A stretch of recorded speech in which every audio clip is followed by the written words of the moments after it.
श्यामलकोमलाङ्गं सीतासमारोपितवामभागं पाणौ महासायकचार्चापं नमामि रामरघुवंशनाथं। बुद्धिहीनतनुजानिके सुमिरं पवनकुमार बलविद्या देहु हरहु कलेश विकार। बोले वृंदावन बिहारी लाल की जय। प्रिय सज्जनों में सनातन धर्म सम्राट देवर्षि संत विमलेश्वर गुरुकुल गुरु आश्रम अयोध्या हनुमत सदन का संत हूँ। वर्तमान समय में आत्म कल्याण, लोक कल्याण, विश्व कल्याण और कुल के उद्धार की जो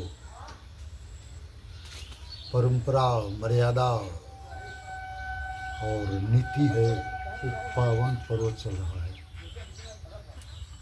भाद्र मास की पूर्णिमा से अश्विनी मास की अमावस्या तक के समय का नाम है पितृपक्ष, जिसे जो है मरपख भी कहते हैं, पाक। जो मनुष्य अपने कुल के देवताओं पितरगणों को संतुष्ट नहीं कर पाता, वो चाहे राष्ट्रपति हो, प्रधानमंत्री हो, आईपीएस हो, आईएएस हो, मंत्री हो, विधायक हो, संसद हो, राज्यपाल हो, किसी भी पद पर आसीन हो, पर वह कभी किसी काम का नहीं रह जाता है। क्योंकि मनुष्य के जीवन में सबसे पहला धर्म आता है कुल धर्म नीति, गृहस्थ धर्म नीति और दंपति धर्म नीति। इन तीनों के पालन का नाम ही हरि का भजन है। कर्म ही पूजा है, धर्म ही रास्ता है। जिसके जीवन में तर्पण और समर्पण दोनों है, वो अपने कुल का उद्धारक, देश का उद्धार करता है। और जो आज के समय में श्राद्ध तर्पण नहीं करता, तो आचार्य देव हो, पितृदेव हो, गुरुदेव हो, अतिथि देव हो। प्रत्येक मनुष्य के जीवन में 3 ऋण है, गुरु ऋण, मातृ ऋण और पितृ ऋण। इन तीनों ऋण से मुक्त होने के लिए, आत्म सुख प्राप्त करने के लिए, आत्म शांति प्राप्त करने के लिए, वैभव, ऐश्वर्य, समृद्धि प्राप्त करने के लिए, परिवार, संपूर्ण भाईचारा, सामंजस्य, सुमति आदि प्राप्त करने के लिए तर्पण, होम, श्राद्ध का विधान है। गया, गंगा आदि नदियों के तट पर, और यदि ऐसा आप नहीं कर पाते हैं तो सुबह स्नान करके तांबे या पीतल के लोटा में 1 लोटे जल में थोड़ा 2-4 दाना काला तिल, चावल और जौ पुष्प मिला करके दक्षिण मुखी हो करके यह कहते हुए कि मम पितरगणाय नमः श्राद्धम तर्पणम जलम समर्प्याम पिंडदानम समर्प्याम पितृगणाय नमः स्वाहा मम पितृगणाय नमः। इतना करिए और 15 दिन लहसुन प्याज किसी को नहीं खाना है। रोज के आहार में अगर 3 सब्जी आप प्रतिदिन खा लेंगे तो बिना श्राद्ध तर्पण के भी आपके पितरगण आपसे बहुत संतुष्ट हो जाएंगे। पहली सब्जी है कद्दू कोहड़ा की, दूसरी लौकी की है और तीसरी तरोई जिसको बोलते हैं, इसकी सब्जी खाना है। अब भोजन में हलवा और खीर का प्रयोग करना है। तो भोजन करने के पहले गाय को अग्रासन देना है, उसके बाद कुत्ते को और कौवे को भी 3 दिन जो है 15 दिन उसको भी राशन भोजन देना है। इससे आपके पितरगण संतुष्ट हो जाएंगे और जब पितरगण संतुष्ट हो जाएंगे तो आपके परिवार में, आपके पति पत्नी के बीच में, भाई भतीजों के बीच में संबंध में माधुरता और मिठास बना रहेगा। जहाँ सुमति तह संपत्ति नाना, सुमति की प्राप्ति केवल श्राद्ध तर्पण से है। श्राद्ध और श्रद्धा, इन दोनों का जब सामंजस्य मिलता है तो उसी के कर्म के परिणाम का नाम है तर्पण। और श्राद्ध और श्रद्धा के माध्यम से आप तीनों लोग को जीत सकते हैं।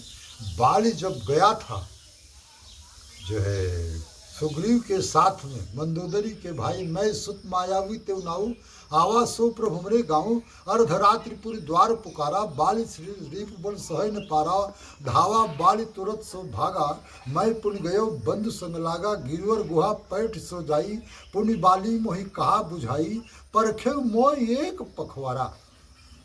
मायावी दानव को मारने के लिए बाली को जब ललकारा तो बाली ने उसका पीछा किया।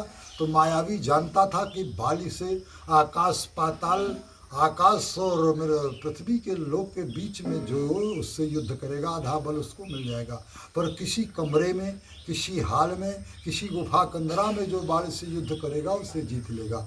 इसी गूढ़ नीति के कारण वो बाली को ललकारा। बाली जब गुफा में मायावी को मारने के वध करने के लिए जाने लगा तो सुग्रीव से कहा परखे मोह एक पखवारा, आज भादव मास की पूर्णिमा है, पितृपक्ष चालू हो गया है। जिसके ऊपर कुल के देवता संतुष्ट नहीं रहते वह चाहे प्रधानी हो विधायकी हो और चाहे शत्रु से युद्ध हो, संसार में जितने युद्ध करता है वो सब में उसे हार की मुँह देखनी पड़ती है। इसलिए बाली ने सुग्रीव से कहा परखे एक मोह पखवारा, नहीं आओ तब जाने से मारा। तो मास दिवस में रहे खरारी। जब बाली घुसा तो सुग्रीव से कहा मैंने कभी श्राद्ध तर्पण नहीं किया है, इसलिए हो सकता है मैं युद्ध में मारा जाऊं। जब मैं जिसको कहते हैं पितृगंगा और पितृ अमावस्या के दिन महालय जब होता है उस दिन तक जो श्राद्ध नहीं कर पाता वो हर युद्ध जीत जाता है, हर कार्य में असफल हो जाता है, उसके घर में क्लेश अशांति होती है, मुकदमा चलता है, थाना अदालत होता है, अकाल मृत्यु होती है, जन धन की हानि होती है।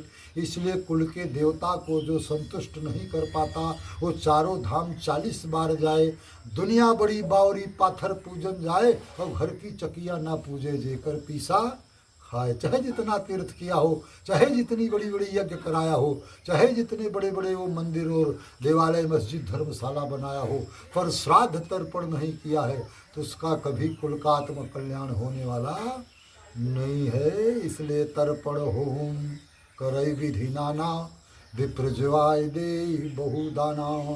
तो भक्ति के साधन कहूँ बखानी सुगम पंथ मोहि पावहि प्राणी प्रथम ही विप्र चरण यति प्रीति निज निज कर्म निरत श्रुति नीति। तो निज निज कर्म आज जो है गृहस्थ धर्म नीति, कुल धर्म नीति और दंपत धर्म नीति का निर्वाह संचालन पालन जो करेगा उसके कुल का उद्धार होगा, इसमें कोई संदेह की बात नहीं है।